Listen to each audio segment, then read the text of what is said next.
Welcome to UND Insider Weekly alongside Tom Miller and Brad Schlossman from the Grand Forks Herald and Paul Ralston from UND Athletics. I'm Tim Hennessy. Let's start things out, guys, and talk about volleyball. They finally got nipped by Northern Arizona. Talking with Coach Hardy, they lose 3 straight games in that one, but he said it was a lot closer than that. I guess in volleyball it can be closer than that. You don't win many games 25-0, do you? No, I think the situation is that they caught Northern Arizona, who perennially is a very good program in the Big Sky.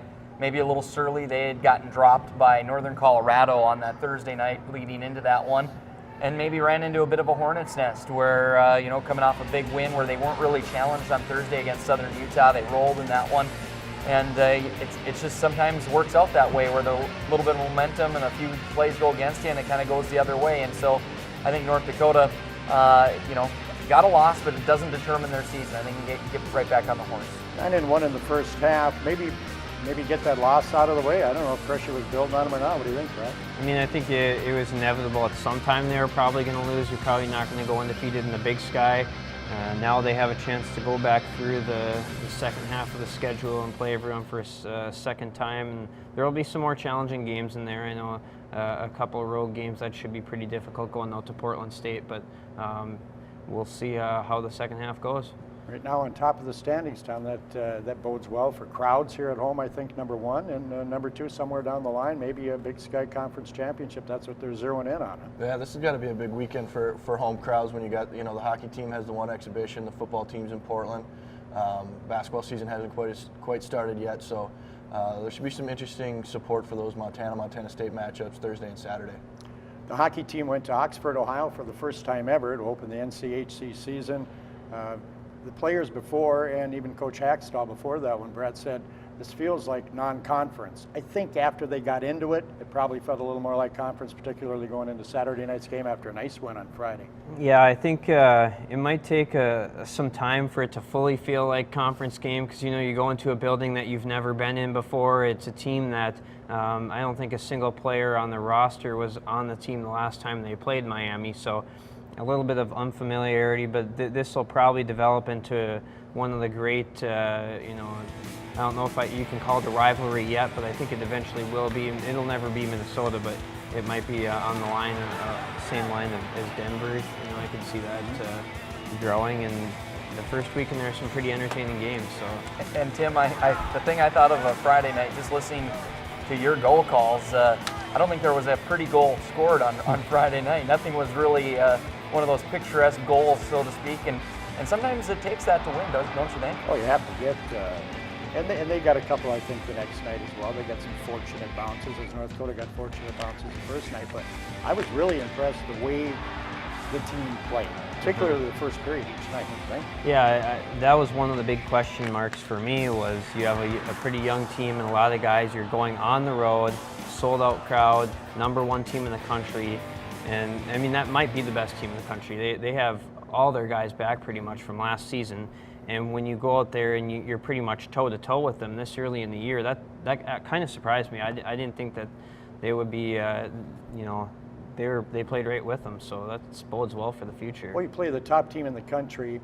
You get a split in that series. Now you get a week where you play the U.S. development team before you get back into the NCHC against St. Cloud. Tom, I think maybe just a perfect time to have this week and next week and that one game in the middle, don't you think? Yeah, and I imagine, Brad might be able to speak to that a little better, but Coach Hackstall might have an opportunity to see some guys that haven't been in the lineup yet, to get in the lineup and, earn their spot as you go forward. Because I think there are quite a few guys that are very borderline, whether they're scratches or playing. So this just might be a good weekend to kind of give some guys some tryouts, basically.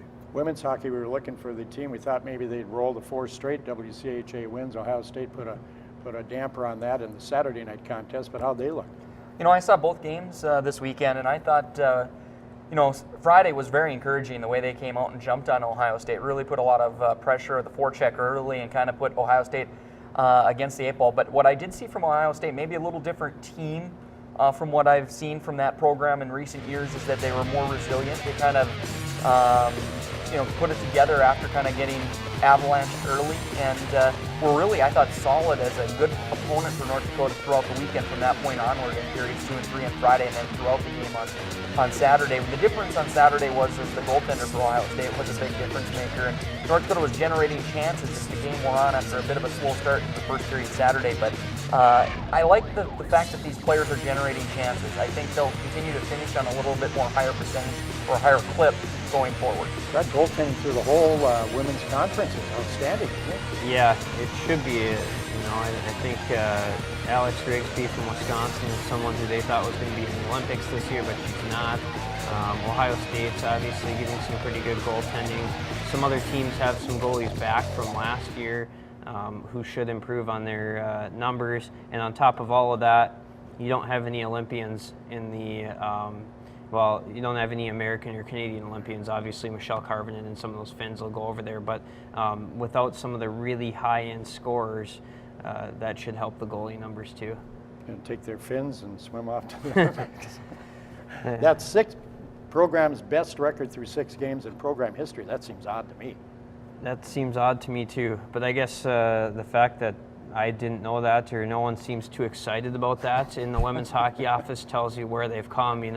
If they had a start like that 5 years ago, it would be buzzworthy, and now here they lose 1 game and they're upset about it. So. Well, and Ohio State's become kind of a thorn in their side early in the season, haven't they? Yeah, more year. so going out there. This was, I think, the first time they beat him in Grand Forks in a while. So I'm sure they'll want to go out there now and get a sweep in Columbus when they go back out. Well, you guys were sharp so far, that's for sure.